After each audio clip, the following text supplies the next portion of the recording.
mendengar perkongsian tentang kesihatan pula pada malam ni. So tanpa melengahkan masa, saya ingin menjemput VM Aisyah untuk present. Dipersilakan. Okay, Assalamualaikum semua, selamat malam. Okay, so hari ni topik saya ialah organ detox. Bukan pasal nak detox organ tapi pasal organ-organ yang sebenarnya terlibat dengan proses detox lah.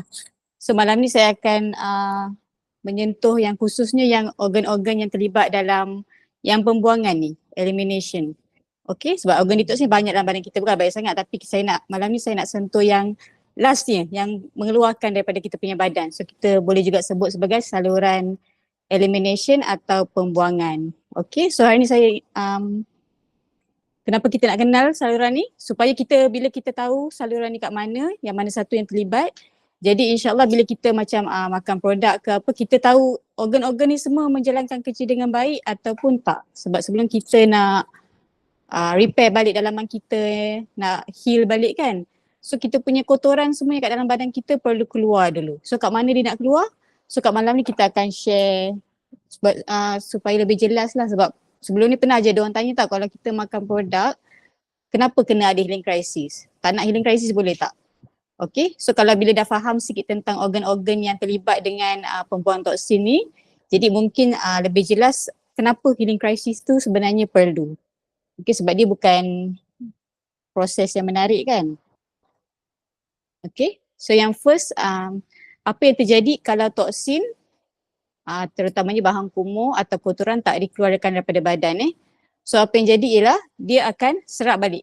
Okay, so kalau benda ni dia jadi toksin, macam kita punya najis lah, kita sembelit kan, kalau dia tak keluar, so badan kita akan serap balik kan. So akan serap balik dalam badan kita dan dia akan, badan kita akan recycle lah, tapi benda tu tak bersih dan tak berkhasiat. Jadi kalau kita punya toksin ni tak dikeluarkan, okay, dia akan diserap semula dan diguna semula dalam badan kita. Okay, so bila benda ni berlaku dan berterusan, apa jadi? Lama-lama benda tu akan mencetus penyakit lah, atau kita boleh panggil membela penyakit, sebab kita bagi dia punya, ni kenapa ni ayah ni? Lepas tu, okay, so bila kita punya badan ada orang Dubai masuk. So bila kita, apa tadi? Ganggu betul lah orang Dubai ni. Lepas tu kita, tadi kan bila toksin tak keluar, dia jadi macam kita membela penyakit. Sebab toksin ni makanan penyakit, bukan makanan untuk badan kita. Sebab tu kita nak dia keluar. Okay. So kebersihan atau keseluruhannya toksin ni biasanya kita akan cakap mula daripada usus lah. So kebersihan usus pula bermula dengan apa yang kita masukkan ke dalam mulut kita, badan kita. Okay, so bowel is king. Saluran utama untuk penyingkiran bahan kotor keluar daripada badan ialah usus lah, sebab dia yang paling solid. Okay, so yang tempat lain keluar tu dia lebih kepada macam air, gas kan. Tapi yang kalau pepejal ni biasanya keluar melalui kita punya usus. Okay, so ni contoh kalau kita punya pembuangan tadi ataupun mana-mana saluran yang sepatutnya membuang, dia macam kalau kita buat perumpamaan ni macam kumbahan ke tak sesuai. Di tempat yang last kita punya toksin kan badan kita dah guna produk apa, kita masuk nutrisi, badan kita guna, dia akan ada waste kan. So waste ni semua dia akan pergi kat ujung tu untuk keluarkan daripada badan. Dia nampak macam alah sampah je, tapi sampah tu bila dia slowly build up, kita tak buang. Macam tadi kalau kita tak membuang dengan baik, sembelit dia kumpul-kumpul kan. So dia akan jadi macam ni lah. Nampak ni kalau kita bayang pipe kat rumah kalau kita punya sampah-sampah terkumpul sikit tak keluar, tapi lama-lama dia jadi bukit dalam ni. Dia akan jadi sangkut lah dalam kita punya usus kan. Ataupun macam ni lah, lori sampah tak datang ambil. So boleh imagine tak kalau benda yang sampah ni, lori sampah tak datang ambil, lama-lama dia terkumpul dekat kita punya, walaupun kita ada tong sampah, tapi bila terlalu banyak, lama-lama tong sampah kita pun penuh, terkeluar. Jadi dia akan start ada bau, start lalat datang. Jadi sebenarnya dalam badan kita, kalau toksin ni tak keluar dengan lancar semua, dia jadi lebih kurang macam ni lah. Okay, so tu yang kalau healing crisis tu kadang-kadang ada yang memang berbuang tu, tiba-tiba keluar yang bau tak pernah bau sebelum ni, bau yang sangat busuk ada, sebab dia macam ni lah. Sebenarnya bila toksin tu tak keluar, dia akan jadi rosak dalam badan kita, dia tak akan jadi benda yang yang wangi-wangi, dia akan jadi reput, dia akan jadi benda-benda yang tak elok. So benda tu lah kalau tak dikeluarkan, badan kita akan guna balik, dia akan recycle balik. Okay.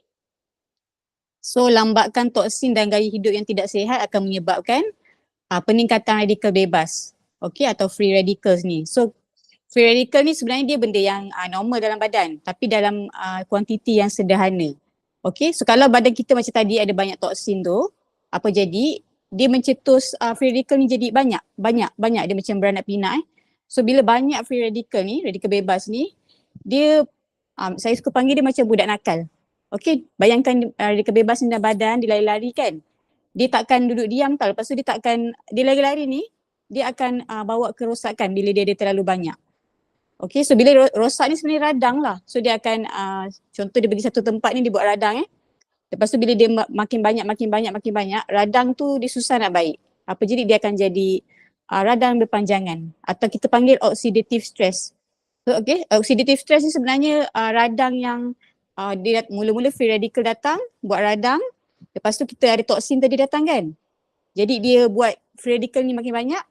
Jadi radang tu macam jadi satu kitaran yang macam saya cakap macam vicious circle tau dalam badan kita. Radang tu tak stop, free radical makin banyak, badan kita tadi serap toksin lagi kan. Jadi dia akan nanti satu tempat radang dia akan menjangkit tempat lain. Slowly satu persatu dalam badan kita akan bawa radang ni dia akan macam bergerak lah panggil. Okay, so salah macam kalau kadang-kadang kita tak tahu kita punya badan ni banyak radang atau radikal bebas semua ni, kita boleh tengok kita punya badan salah satunya bila kita punya badan tak cukup oksigen. Bila tak cukup oksigen, kita akan rasa penat, kita akan selalu menguap, kita mungkin selalu dapat ulcer mulut. Okey, lepas tu nak bangun pagi tu rasa susah, berat. Mungkin badan rasa sengal, rasa tak nak bangun pagi. Itu antara badan kita sebenarnya ada banyak radang. Bila kita banyak radang, kita punya oksigen kurang tau. Jadi kita akan rasa secara fizikal. Macam tadi kita ngantuk kan. Asyik-asyik ngantuk. Tak tahu kenapa semalam macam tidur awal. Tapi asyik menguap. Lepas tu pucat dan tonsil selalu bengkak. So ini antara tanda-tanda badan kita sebenarnya kurang oksigen. So kalau kita notice ada tanda-tanda ni, apa kita boleh buat? Kita boleh kurangkan toksin, tingkatkan nutrisi, start jaga balik. Maksudnya kat situ itu ialah warning daripada badan kita, aku tak cukup oksigen ni. So dia menguap, dia bagi tahu kita, aku menguap banyak ni, maksudnya oksigen tak cukup. Cuma biasanya benda-benda ni nampak macam remeh dan banyak orang sebenarnya buat tak tahulah sampai tiba-tiba dia tunggu lama kan, dia ada masalah kesihatan yang lebih serius. Tapi kalau kita punya tanda-tanda baru yang kecil-kecil ni kan, itu sebenarnya masa yang terbaik untuk kita buat langkah untuk kalau nak reverse tu, masa ni lebih mudah lah, jangan tunggu toksin tu melambat lagi banyak dalam badan kita. Okay, sebab keradangan kronik ni tadi, apa jadi dia akan menjadi banyak penyakit lain satu dalam badan.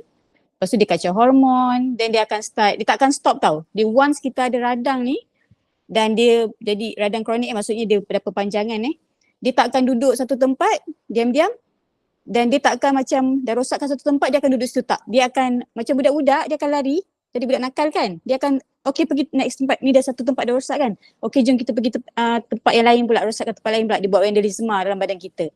So tu yang kita nak elak kalau kita itu yang kita nak elak daripada apa tadi? Daripada free radical ni lah, berbeluar rasa dalam badan kita.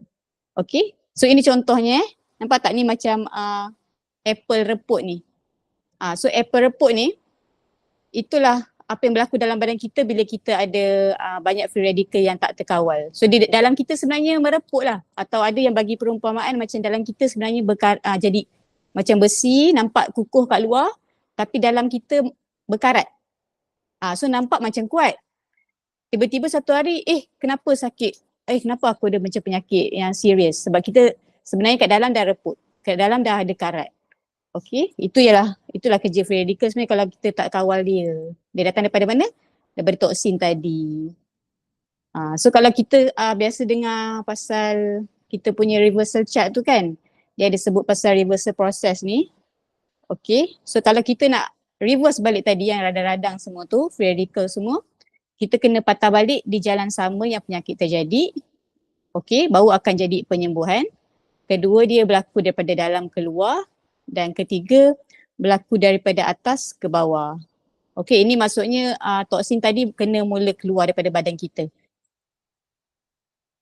Okay, so inilah proses elimination dan okay.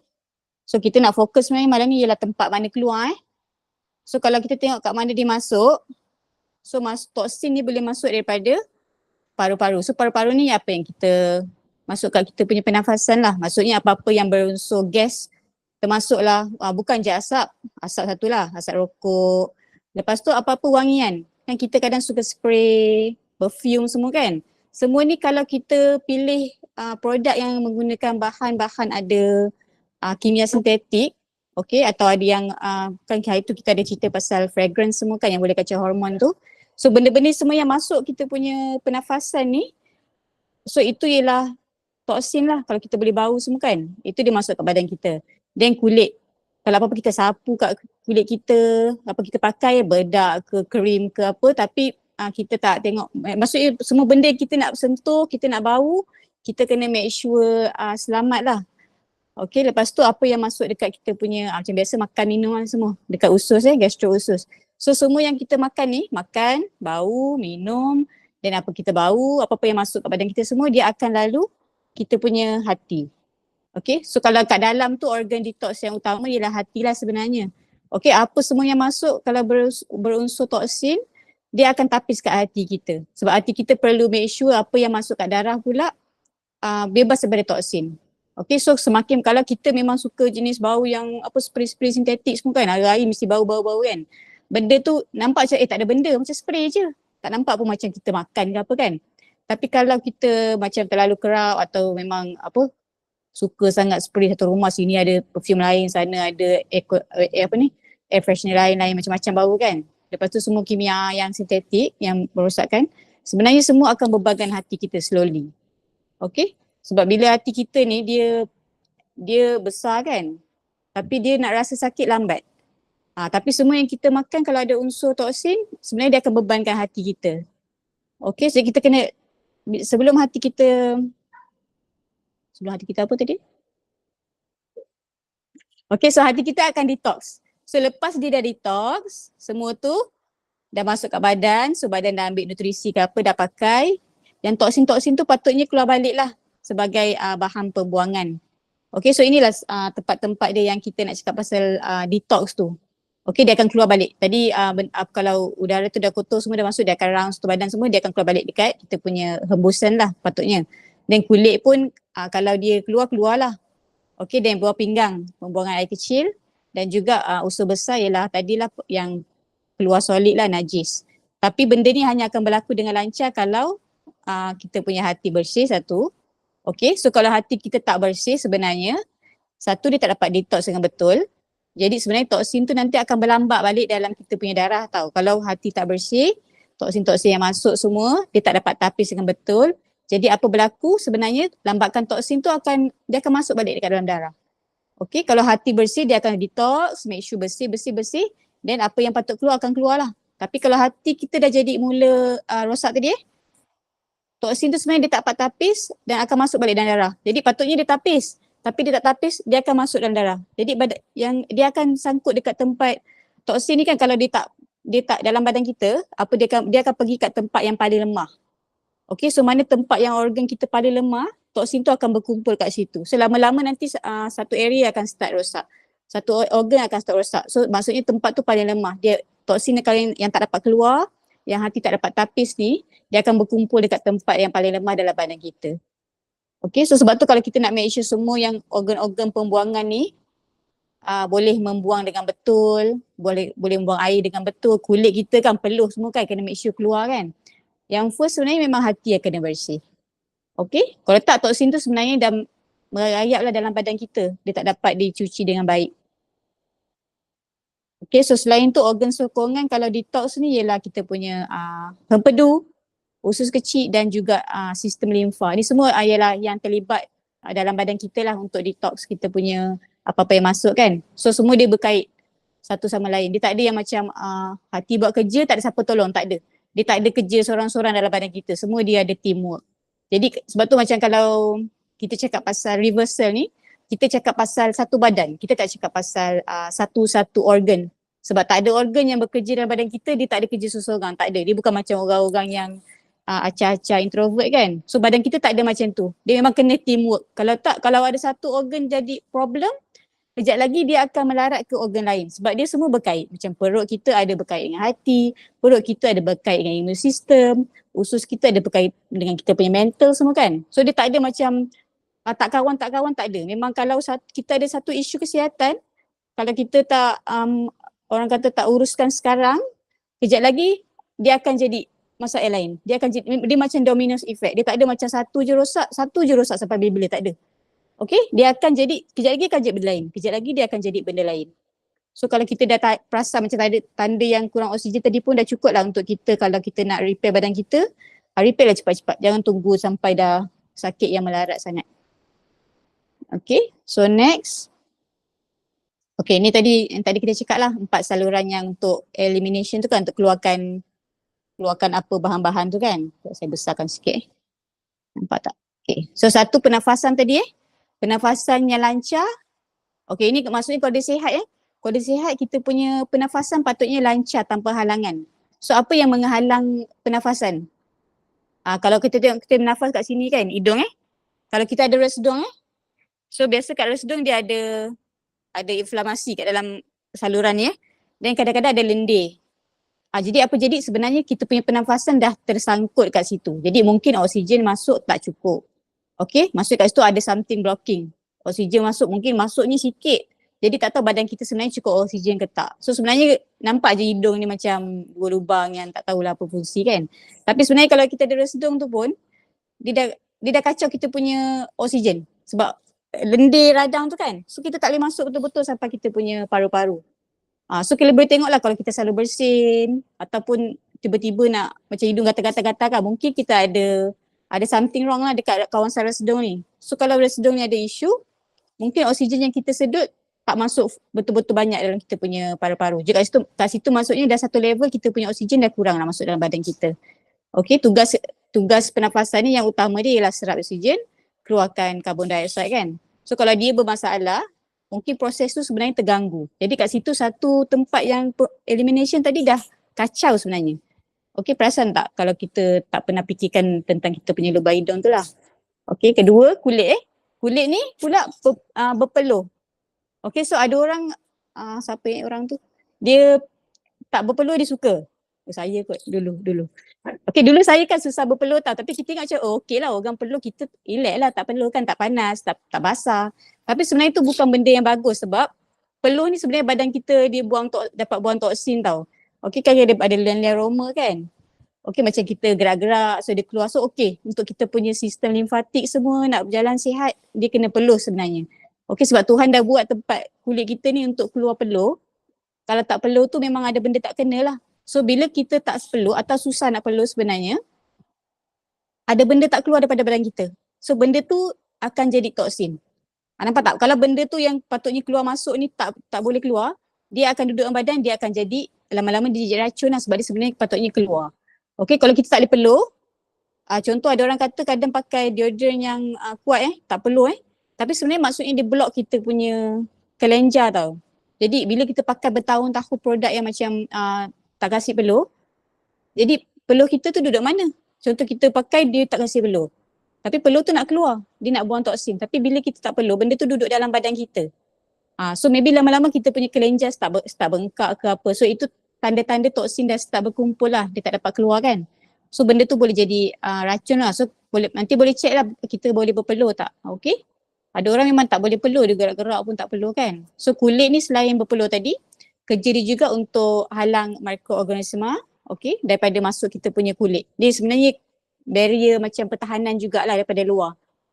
So kalau orang-orang yang ada isu kulit, contoh macam alergi, gatal-gatal, kulit pecah-pecah, so mungkin fungsi pertahanan ni dah terganggu. Jadi mungkin senang dapat infection. Okay, dia bukan sekadar nak cantik sebab cantik tak. Dia sebenarnya kalau dia elok macam kulit kita elok, tak ada pecah-pecah, tak ada gatal, maksudnya dia melindungi daripada jangkitan luar. Okay, sebab tu kulit kita pun nak kena sihat, bukan sebab kita nak just saja nak lawa-lawa kulit, tapi sebab kita nak halang daripada jangkitan daripada luar. Kalau pecah, kalau kulit kita pecah-pecah, tu yang kadang macam kalau kita eczema ke apa, dia senang dapat macam irritation kan. Sebab sebenarnya dia punya barrier-barrier tu dah terganggu. Jadi benda boleh senang masuk. Jadi kena make sure kita punya kulit tu terjagalah. Sapulah krim-krim yang elok. Lotion Chuang Ho ke kan, Green Z kan bagi dia kering. Lepas tu itu kulit lah. Ketiga, buang air kecil So buang air kecil ni pun bukan semata-mata just membuang macam tu je. Dia biasanya buang saki-baki benda yang tak guna dalam badan kita. So bila dah sampai darah kita dah, hati kita dah detox kan. Lepas tu kan darah kita still ada benda-benda nutrisi semua. So dia akan bawa satu badan kan untuk guna kan. Tapi bila ada proses badan kita ambil nutrisi, dia akan ada proses penghasilan bahan kumur. So bahan kumur ni dia akan pergi kat bawah pinggang daripada darah kita tu. So buah pinggang akan tapis. Darah ni masuk balik, apa yang macam tak pakai urea apa semua dia akan ambil, dia akan keluar ke air kencing. Okay, so itu tugas kita punya buah pinggang lah. Dia buang bahan-bahan kumur daripada kita punya darah. Dia bersihkan darah kita jugalah. Okay, so itu kalau macam kita detox, kalau kita tengah healing crisis, kadang-kadang kita punya pembuangan air kecil jadi banyak. Okay, sebab sebenarnya di tengah buang apa-apa yang lebih-lebih dalam kita punya sebab buah pinggang ni dia juga kawal kita punya macam kadang ada cecair yang terlebih dalam badan kan. Macam ada orang sometimes dia punya kaki jadi sembab, semua tu kan. Kadang-kadang bila dia start detox, dia akan kencing banyak. Nanti tengok kan kaki akan start surut. Maksudnya sebenarnya air-air tu sekarang dia tengah keluar balik. Okay, so badan kita kena balance. Dia tak boleh banyak sangat air. Jadi itu kerja kita punya buah pinggang lah. Dia akan balancekan balik air, balancekan balik electrolyte semua dalam badan kita. Selain tu dia sebenarnya juga terlibat dalam kita punya blood pressure. Okay, buah pinggang ni. Dia bukan just buang air kecil. Itu je kerja dia tak lah. Okay, dan yang last ialah usus besar lah. Yang biasa kita suka cerita pasal usus besar ni. Okay, tempat yang membuang najis besar lah. Okay, dan selain tu sebenarnya dia tempat penyerapan semula air. Itu pentingnya kita punya najis air besar ni kena keluar on time. Sebab bila dia tak keluar on time, kat situ akan berlaku penyerapan. Sebenarnya dia penyerapan semula air. Tapi so bila najis tu tak keluar, sembelit so air yang ada kat situ, air dia tak bersih lah. So apa jadi air tak bersih tu lah yang badan kita duk serap balik. So imagine kalau kita sembelit berhari-hari, berapa banyak air yang tak bersih ni masuk dalam badan kita. So air najis lah actually, so tak tahulah. Tu yang buat hati kita lama-lama jadi rosak tu. Sebab air tu toksin daripada kita punya usus besar. Okay, so ini yang utamalah tempat-tempat yang kita punya elimination berlaku kita punya pernafasan, kulit, air kecil dan air besar. So kita boleh check 4 tempat ni lah. Semua tempat ni mengeluarkan bahan-bahan kumur dengan lancar atau tak. Okay, sebab bila tempat-tempat ni semua dah berjalan lancar, dan baru kita punya badan sebenarnya nak bersih balik ke, nak pulih ke, nak reverse, baru boleh jalan. So selagi tempat-tempat yang membuang ni jam, jadi selagi tu sebenarnya dia akan bagi toksin pada badan lah. Badan kita akan serap balik toksin. Okay. So kalau benda ni tak berlaku dengan lancar, maksudnya elimination ni tak keluar dengan lancar, toksin akan berkumpul dalam badan, dia akan duduk mana? Dia akan duduk dekat antara sel lemak kita, dia akan berkumpul dekat sendi dan otot, dia akan berkumpul dekat sumsum tulang, dia akan berkumpul dekat sistem saraf, tisu dan juga darah. Macam saya cakap tadi, dia akan pergi ke tempat yang mana yang lemah dulu. Okay, dia akan pergi kumpul kat tempat yang paling lemah dulu. Lepas tu kalau dah situ dah settle, dah rosak, baru dia akan pergi ke tempat lain. So kadang-kadang kalau kita punya sistem-sistem ni jam, kita akan perasan kadang-kadang sendi kita senang sakit, selalu mungkin otot sakit-sakit. Itu semua tanda memang ada benda tak kena dalam badan kita. Okay, so nak bersihkan semua ni, kena bersihkan dulu tadi saluran pembuangan tu. Baru kita punya toksin-toksin yang dah sangkut-sangkut ni, nanti later baru boleh keluar balik. Okay. So tanda-tanda kita punya proses pembuangan elimination ni dah lembab Satu, selalu sesama, CSH sesama. Okay, lepas tu dia mungkin selalu dapat ruam atau apa-apa isu kulit yang lain. Okay, sebab bila kita punya darah ni toksin dah start banyak, dia akan selalu senang keluar kat kulit. Jadi mungkin senang dapat nanah, senang dapat bisul, senang keluar jerawat. Okay, jadi benda tu bukan normal kalau kerap sangat keluar benda-benda kat kulit ni. Ruam, gatal, gegata, so boleh take note lah. Maksudnya kalau semakin lama kita selalu kena gegata, maksudnya bayanglah berapa lama tu yang sebenarnya kita punya badan dah ada toksin yang berlambak tu. Boleh flashback balik. Kalau kita memang jenis alergi daripada kecil kan. So maksudnya bertahun-tahun tu lah badan kita sebenarnya dah terbeban. Cuma kita kadang tak Yelah benda yang kadang ada benda kita belajar lambat kan. So kerap cerit-berit. Okay, cerit-berit pun actually kalau terlalu kerap bukan petanda yang baik sebab najis kita tu dia ada masa kan untuk keluarkan. Kalau dia keluar cepat sangat, makan cerit kan. Maksudnya kita punya usus tak dapat pegang kita punya makanan tu. Jadi macam ni dah serap nutrisi. Kalau makan cepat-cepat nak buang. Makan je nak buang. So ada orang macam tu. Dia ingat bagus. Sebab dia kata bagus lah sebab membuang kan. Tapi kalau terlalu macam makan asyik-asyik nak buang cepat sangat, maksudnya bila masa kita punya usus nak pegang makanan tu nak serap, dia tak, maksudnya dia terus jatuh je. So kalau kita membuang terlalu cepat pun tak bagus juga lepas makan sebab makanan tu ada masa dia kena berapa jam kat sini, berapa jam kat sini. So kalau cepat sangat membuang tu take note lah, maksudnya usus kita tak dapat pegang kita punya makanan tu, tak sempat lah nak serap nutrisi. Okay, so sembelit. So cerit tadi salah, sembelit pun tak boleh. Sembelit tadi macam tadi lah, dia akan serap balik kita punya, masuk balik dalam badan kita. Ketiga, bau najis yang kuat. Okay, kalau membuang tu bau dia kuat sangat, something wrong sebab maksudnya najis tu lama sangat. Dia membuang tu memang ada bau, tapi kalau terlalu ada orang macam satu toilet tu lepas tu bau kan, itu maksudnya najis tu dah terlalu lama dalam badan kita. Tapi dia dah keluar tu alhamdulillah lah. Tapi kalau imagine kalau kita sembelit, ada orang itu dia share dia sembelit 2 minggu tau. So bayang najis yang 2 minggu tu, kalau kita membuang tu busuk satu toilet tapi cuba imagine dia tak keluar, benda yang busuk satu toilet tu dalam kita punya perut. Faham tak? Maksudnya itulah toksin tu yang badan kita duduk serap balik. Sebab tu kita kalau kat Chuang Ho memang kita akan fokus nak buang dulu biar kalau macam di Noliza selalu cakap, makan sampai dia akan fokus dapat berak banyak dulu. Okay, kalau orang yang muka baru masuk Chuang Ho macam pelik asyik-asyik cerita berak kan. Tapi sebab itulah yang najis saya paling besar, yang paling banyak, dan sebenarnya banyak orang najis dia tu sembelit tapi dia buat tutup mata macam lupa dia sembelit kan. Lepas tu dia sibuk nak betulkan eczema kan. Tapi dia tak nak fokus kat najis tu. Sebenarnya kena juga sebab tu tadi lah yang 2 minggu tu kan. Yang busuk satu toilet tu kalau tak keluar dia serap balik. Jadi macam mana kita punya badan hati nak bersih, macam mana kulit tadi nak cantik balik, dia susah sebab toksin tu sentiasa ada dalam badan kita. Okay, so lagi satu tanda dia kekeliruan. Macam brain fog, susah nak fikir, jam, susah nak buat keputusan. Itu pun kadang-kadang sebenarnya tanda badan kita tak membuang toksin dengan betul. Jadi dia dah kacau ke otak. So kita nak buat keputusan pun rasa macam susah. Nak buat keputusan kecil-kecil maksudnya kalau kita punya macam mental focus kita terganggu, kita cuba cek balik. Kita membuang tak hari ni? Kita ada, faham tak? Maksudnya ada something wrong dengan badan kita, dia kacau sampai kacau mental kita. Okay? Lepas tu rasa lemah, lesu tanpa sebab. Ini pun tanda badan kita kadang ada lambatkan toksin. Lepas tu pening. Selalu pening kan. So kalau tanda-tanda ni semakin ditahan atau semakin disembunyikan, kita tak nak keluarkan, tak nak healing crisis.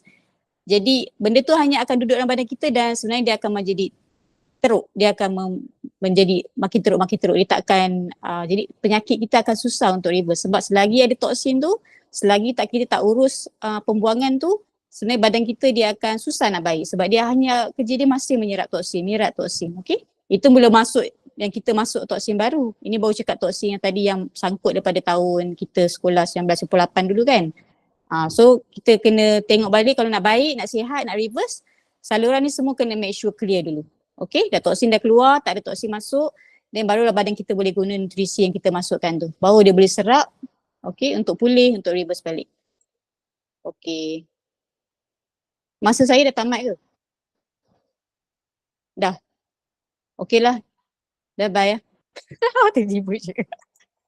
Okay lah, sebenarnya ada lagi tapi buatlah kesimpulan. Satu kesimpulan, 1 minit.